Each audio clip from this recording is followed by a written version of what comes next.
Welcome back to the Joseph Graham Show. I'm super excited today. You've listened in the past, James Dixon was on, and he introduced me to some of the cool, amazing people in his group. And today I get to talk with Tonja Henderson. Now, I make this joke because we haven't really gotten to know each other. It's like a first date for the podcast world because we're kind of just getting to know each other. So if you could give us a little bit of your background, who you are, and who you help, that would be great. Awesome. Well, first, thank you, Joe, for having me on. It's an honor to be asked to do this. So I'm grateful for that opportunity. Um, Tonja Henderson, I first and foremost am a wife. I'm a mother of six children, and I am a speaker. I speak at events that focus on success and business building, and specifically about gaining the courage to have confidence in any situation. So I I live in northern Utah, almost to the Idaho border, where we've pretty much raised our family. We lived in California for a while, in Indiana for a while, on the East Coast for a while. So I've been a little bit of everywhere. This was a great place to settle down, and I'm surrounded by the snow-capped mountains. It's beautiful, I love it. and love it here. So, Yeah. Well, I loved how you led because a lot of times I'll have people on the show and they'll be like, I run this business, I've done this, I've done that. And you're like, I'm a mother and a wife that talks about success and I've traveled and I impact people's lives, which I love because like whenever I'm on a show, I'm like, I'm a husband and a father first because I think humanity and connection is always the biggest key. But you mentioned you teach on success. So what does success mean to you?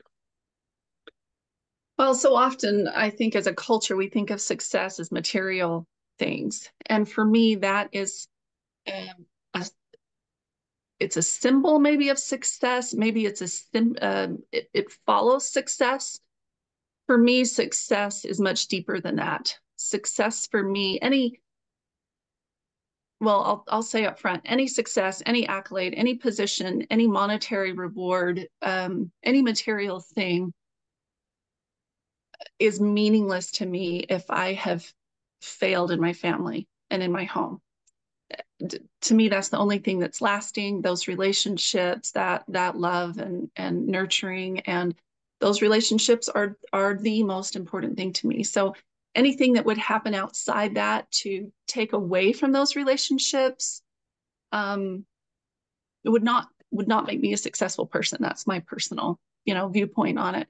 So success for me, I define as a wealth of good relationships, being fulfilled in the things that I do, and most of all, making a significant impact.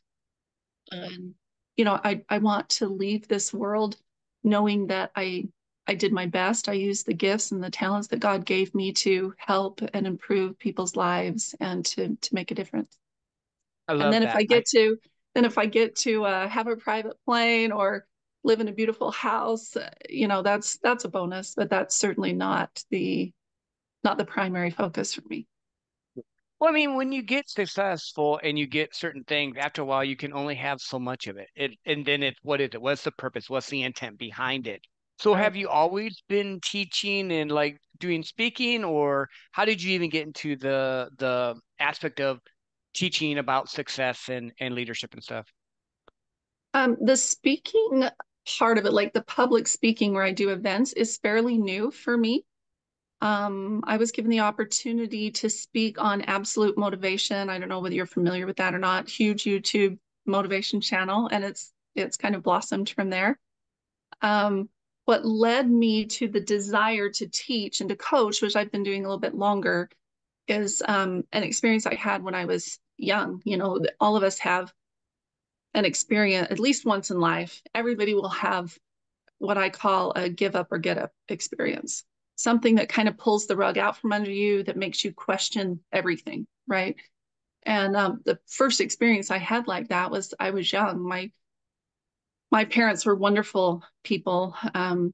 They were very generous, and we weren't we weren't wealthy by any means. In fact, as I grew up, I found out later that my parents actually struggled financially. But at one point, I was young, and my parents invited a young man, an extended family member, into our home to give him a better life. He was living in a terrible situation. So they opened our home to him, invited him in, just hoping to give him some love and stability. And like I said, a better life. And what they got in return was a sexual predator. And as a victim of that abuse, uh, for a while, I was undone, completely undone. Makes you question yourself, who you can trust. Can you trust anyone? Do I dare, go out at everything? It completely undid me.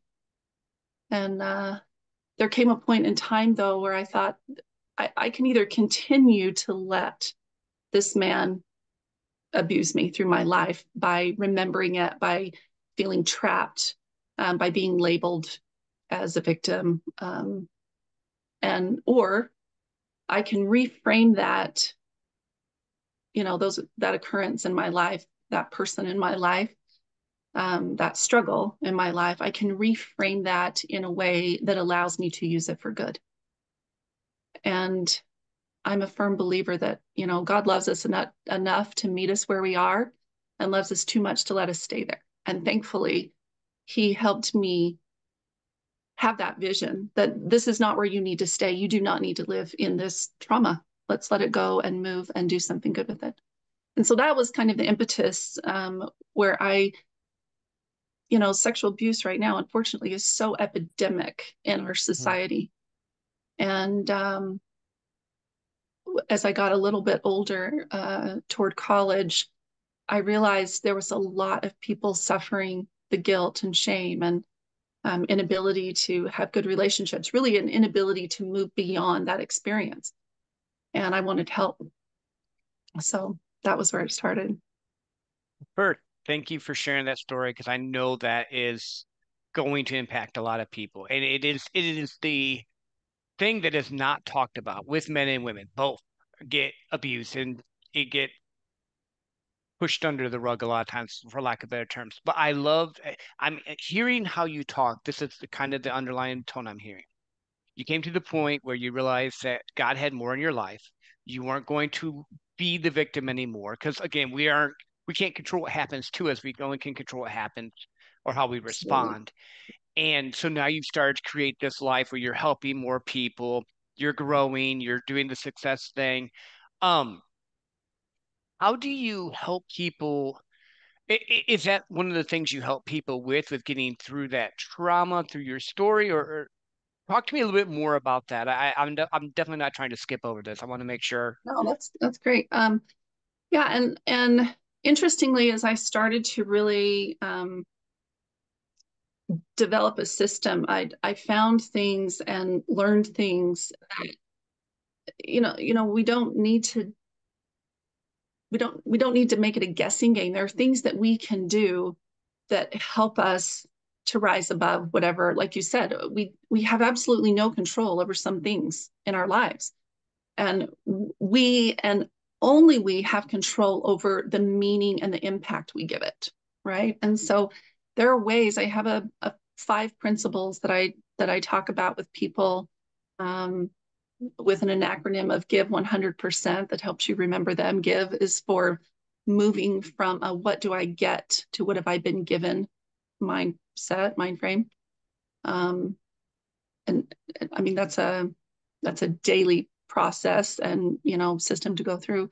The second one is input, the things that we allow in our mind. Anything that enters here is entering holy ground, right? And to learn to be in control of that, to learn to set up our environment so that we have the best possible chance of success.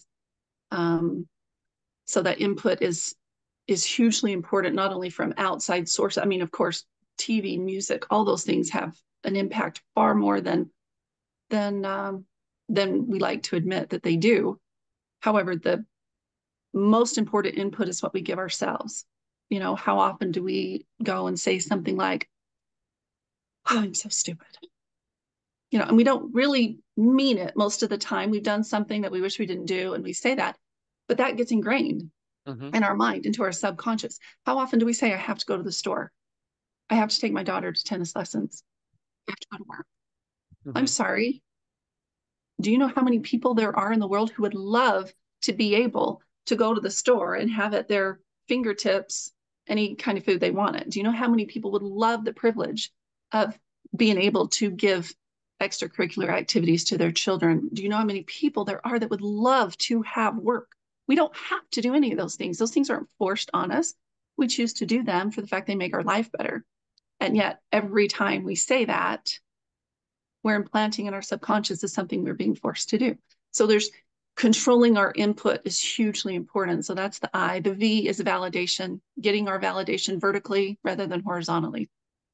Um, what we choose to, well, we do choose, we compare ourselves all the time rather than being validated for who we are and the difference. Of course we're different. We're different for the fact that we have the ability to do something different in the world than anybody else can do. So the importance of getting that validation vertically. And then E is where we focus our energy and finding those priorities in life that really are fulfilling and give us purpose, that aren't fleeting. There's so many successful people, as we talked about in the beginning, that have the titles, have the money, have the material things, and yet they're deeply unfulfilled. They're not happy. They're still chasing this happiness that seems completely out of reach. And when we learn to focus our energy and our effort in the right areas, not that we don't go to work or don't, do those things, but the focus and the priority that we give them is really important in overcoming and in being more successful.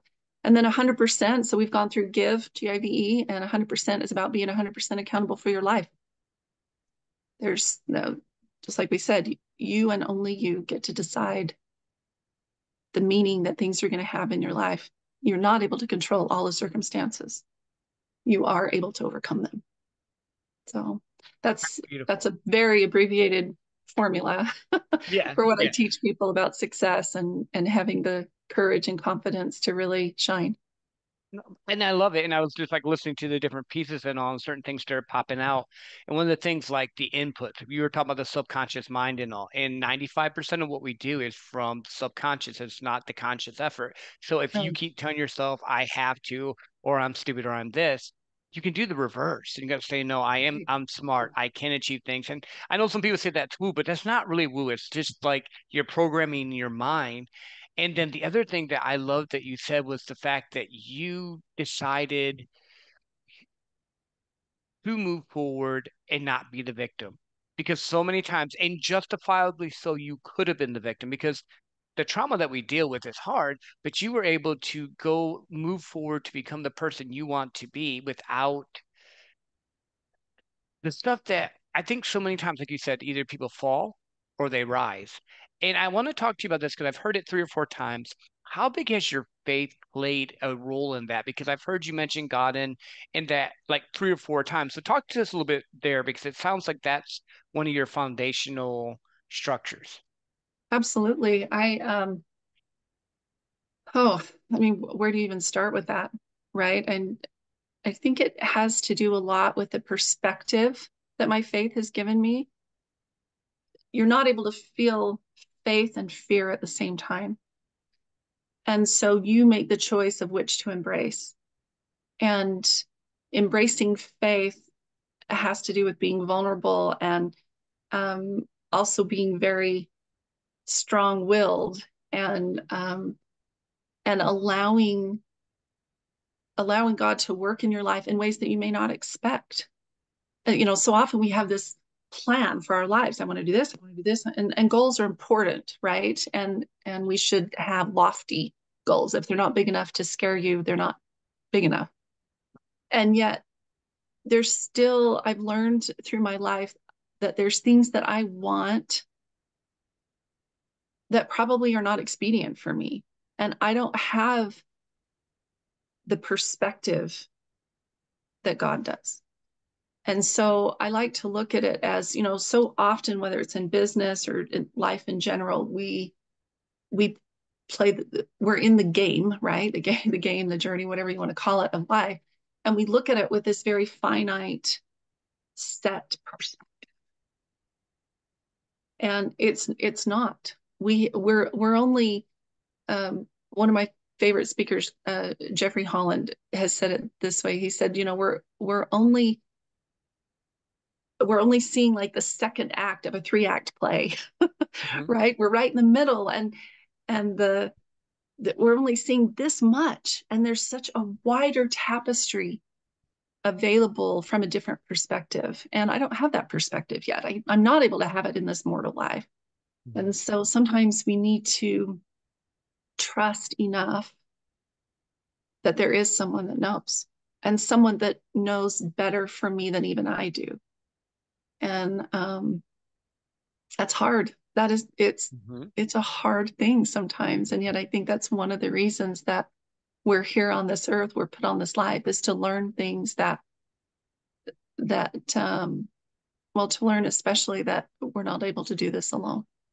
Hmm. That there's help, and there's a bigger picture that we need to trust in order to get through this life, and in order to be able to eventually see that.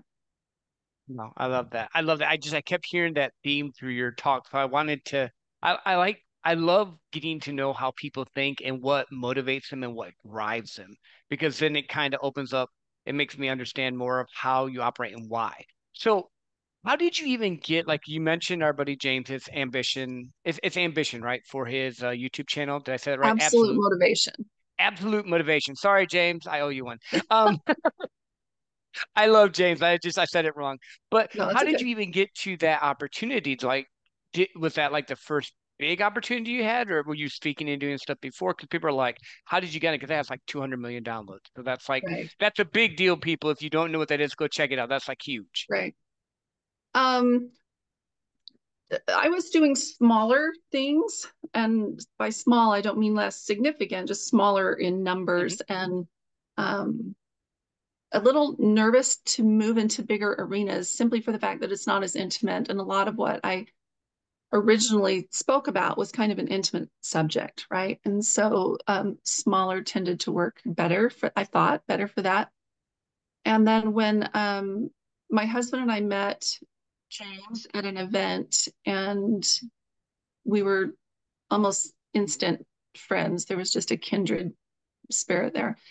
And he asked that he had been to this event and heard my husband speak. My husband does a lot of financial health, financial freedom with infinite banking. And he had heard him speak and invited us to, he was doing a tour down in some in the South, Hmm. and invited us to come along. And when he found out that I did some as well, I kind of said, I don't know about this big audience. And I took the chance, and I've been amazed at the people that have come up and said, I needed to hear that so badly. I didn't know how to move past this, and in this huge audience, it still resonated with them. And so I was really grateful for that opportunity. It changed my perspective on how, there's different right answers and different ways to be successful in that kind of environment. So, Yeah. and it's No, just kind of, like I said, it's kind of, grown from there. So, no, it's beautiful. I love how God moves things and things are interwoven the way they need to happen. right. And when you said that, I thought about how David was in his caves to begin with and was just a shepherd, and then he started doing more. And it was that, and I think this will vibe with you, it was that humble wanting to help that has moved you into a spot where you're speaking to millions now, because it was about always about impact me. Like every time I'm hearing you talk, I hear impact. I hear helping people. I hear it's not about the thing. Yes, I can have a private jet and still have impact. Yes, I can have all these nice things. That's not a bad thing to have. But I think that's what would draw people to you. And just like what has draw me to you with this is it's a genuine, and I don't like using the word authenticity because it's kind of too cliche-ish at this point, but you genuinely really care about people. And I think that's kind of why these doors are opening up for you. That's just kind of like just listening to your words, it's just making me think that more and more, which I think is just kind of cool. Oh, thank you. I appreciate that. And that is really the desire of my heart. I don't, I mean, I enjoy speaking. I do. I enjoy it for a few reasons, but the main reason is the people. They're Hmm. such great people that need help and want help, and it's simply a matter of they simply don't know what they don't know.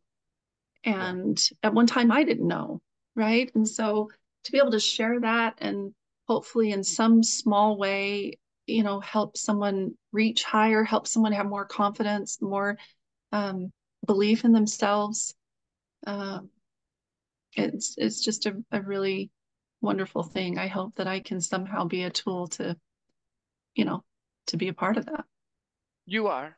You are. Like I read people for a living. That's my job. I've been in Oh, sales for really? years. I do sales coaching. Like I've interviewed hundreds of people. I've been on shows, but like, and I've done tons of presentations. You can tell when someone's genuine, and you can tell when they have an agenda. And the thing that I like is that you truly just want to help people, and it's opening doors for you. Which relationships, and I want your thoughts on this. I think relationships and networking and just connecting with people is like the best asset out there. What are your thoughts on like someone's listening, they want to start speaking, maybe they have a story, they have a message, something they want to do. What would you say is the biggest thing they need to do to start start moving forward with it? Maybe they have the story, but they're still like in the beginning stage and they're afraid to speak yet, or they're just starting to get their feet wet. I think the biggest thing for me was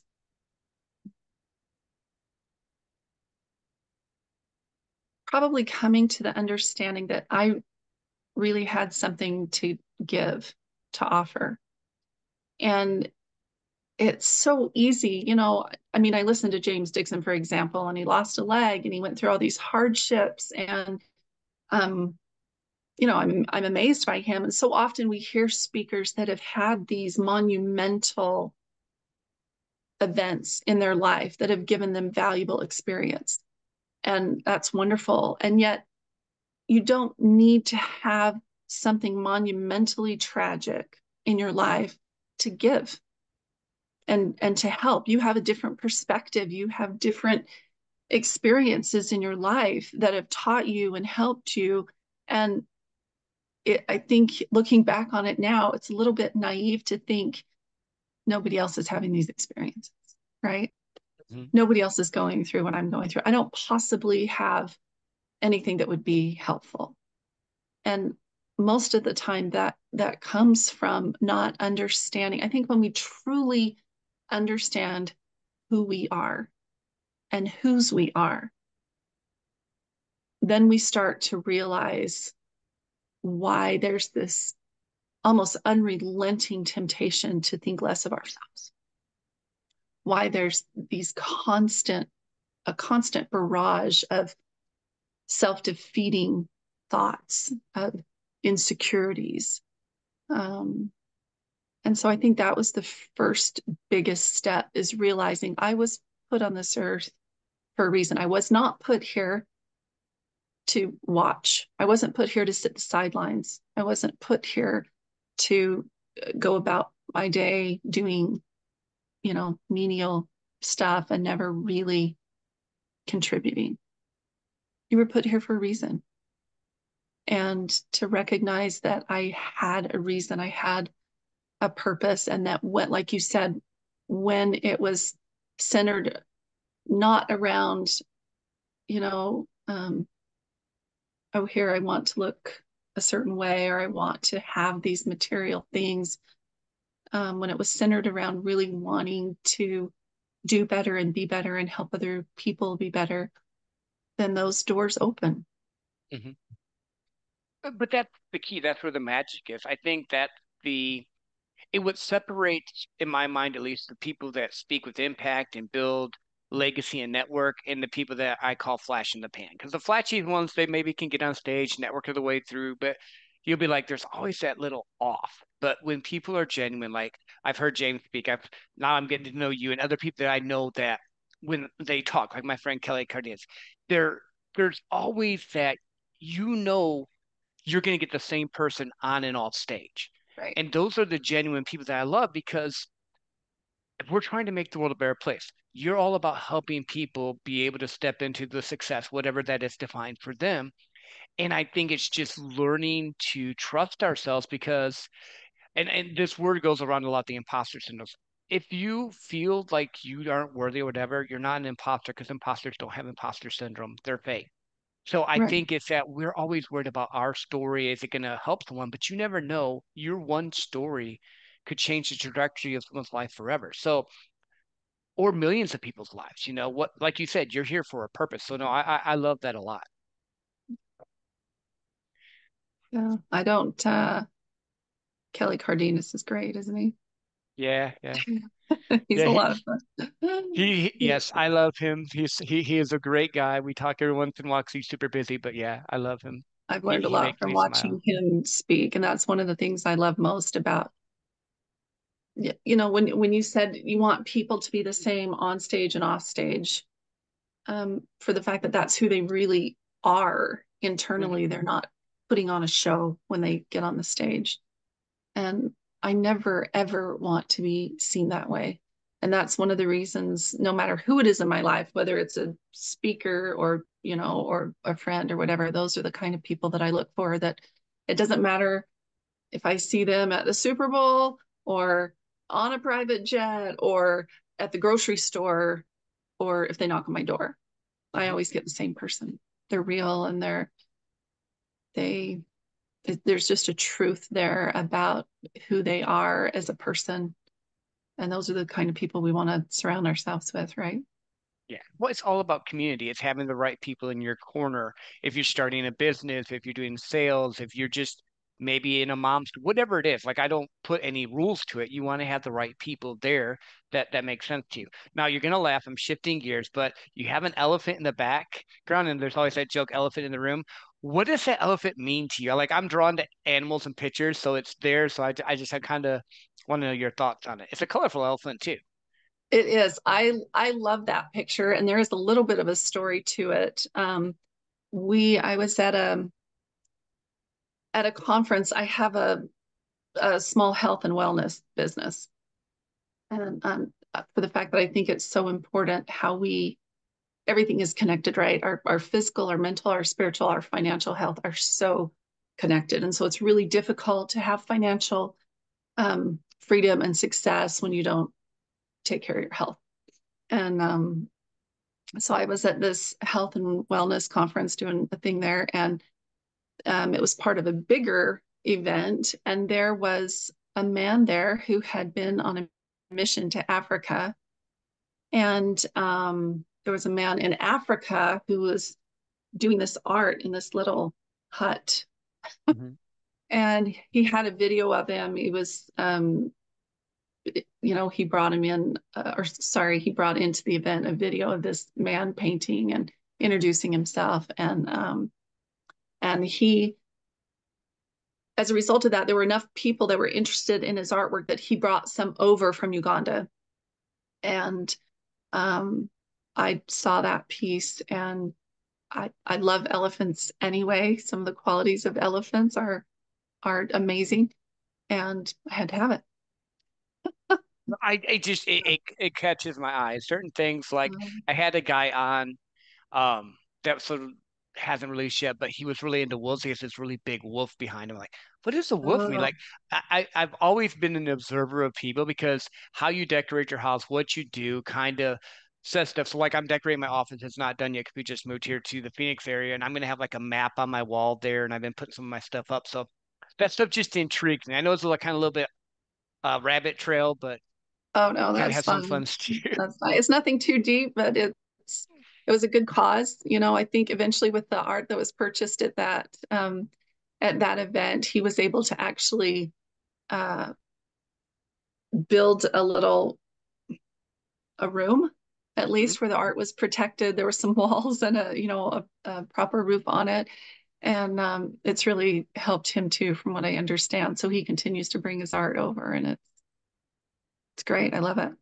No, that's amazing. So I like to put this kind of in the middle. Where can people find you?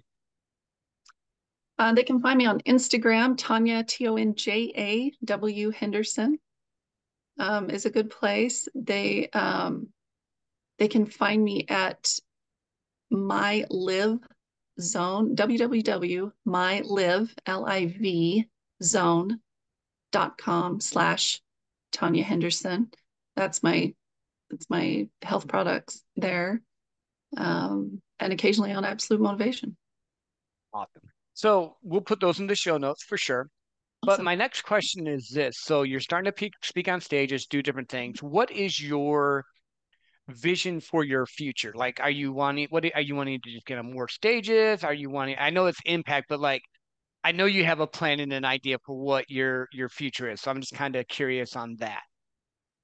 I would love to be on more stages. Like I said, I've been so, I shouldn't say thrilled, for the fact that when people come up to me and say that, something I said was impactful in some way, it means that they're going through something. And I'm, however, you become something as you go through something as well. And so, um, I would love to be on more stages and have more opportunity to help people understand, how to have that courage to get up. Um, and I don't know what else. Like I said, I've got 6 children. We just had our first grandchild, and I really am at a point where, um, financially, I don't need to do anything specific. And so I'm leaving myself open in a lot of ways to what God may put in my life. And a lot of times He puts things in our life that turn us in a completely different direction. I'm not opposed to that. For now, if I have my way, I'll do a lot of traveling with my wonderful husband, a lot of scuba diving and speaking to meet the great people at these events.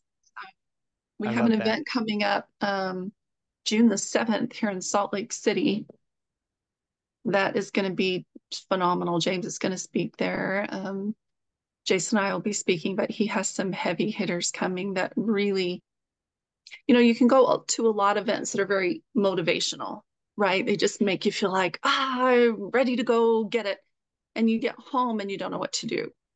Mhm. You have all these feelings and this good attitude about it, and you feel pumped up, and there's no concreteness to it that some people find difficult. And you need both. I mean, you need the motivation, you need the inspiration. And yet this event is going to be more than that. You're going to be motivated, you're going to be inspired, but it's going to be transformational.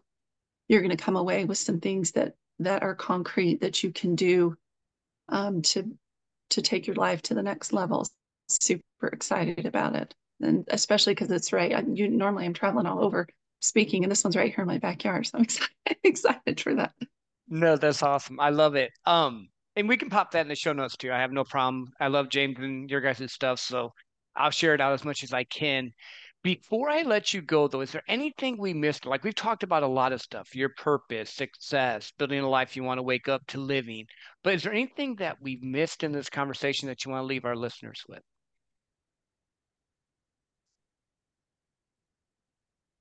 I think I would say have belief in what's beyond there. And I don't mean that in an ethereal, you know, way. I mean, believe that your life is more than what you see it as now.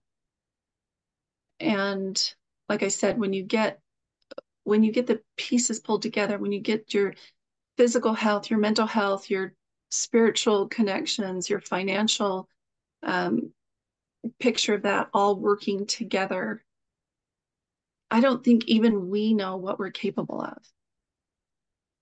And I think that's amazing. I think it's I like surprises anyway. And to think that there's a version of me and a version of you, a version of everyone that that even on my best days, I don't see Mhm. quite that full potential.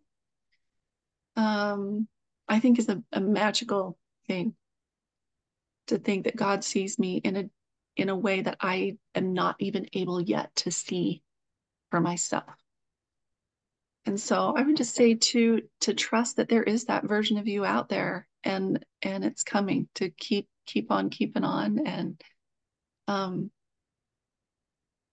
don't hesitate to invest in yourself to help those improvements start. You got to do your part, right? You've got to do your part and then let God take over and do the rest. So, Awesome. No, I love that. Thank you, Tanya, for being on.